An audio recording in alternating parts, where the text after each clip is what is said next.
WhatsApp guys, welcome to my another new vlog video. আজকে আমরা চলে এসেছি নাটোর জেলার 100 বছরের পুরনো তেবাড়িয়া হাটে।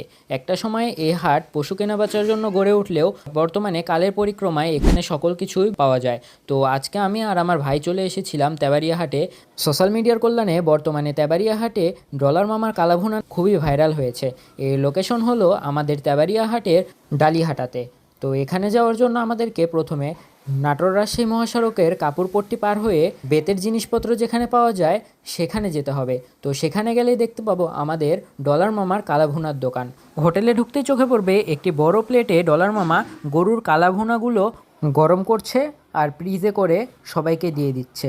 আরেক সাইডে রাখা আছে এক ডালি ভাত, সেখান থেকে সবাইকে তুলে দেওয়া হচ্ছে ভাত। ভাইয়া আর আমি 2 প্লেট ভাত সহকারে 2 বাটি গরুর কালাভুনা অর্ডার করে দিই। তারপরে সাথে সাথে আমাদের কাছে চলে আসে 2 বাটি কালাভুনা।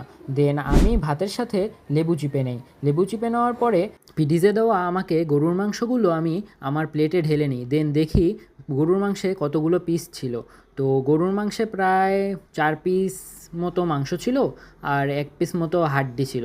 আর ভাইয়ারটাতে ছিল 4 পিস মাংস আর 1 পিস তেল। মানে বোঝা যাচ্ছে যে 1 বাটি মাংসে হয় 1 পিস হাড়, না হলে 1 পিস তেল থাকবেই। মাংসের গ্রেভি দিয়ে ভাতটা মাখিয়ে খেতে আমার কাছে বেশ ভালোই লেগেছে। যদি এটাকে 10-এ রেটিং দিতে বলা হয় তো আমি 7 দেব। 120 টাকা হিসেবে কালাভুনার স্বাদ এবং ওভারঅল সব কিছুই আমার কাছে বেশ ভালোই লেগেছে। তো আপনারাও যদি খেতে চান ডলার মামার কালাভুনা তাহলে চলে আসুন আমাদের নাটোরের ঐতিহ্যবাহী এই তেবাড়িয়া হাটে। দেখা হচ্ছে পরবর্তী কোনো ভিডিও।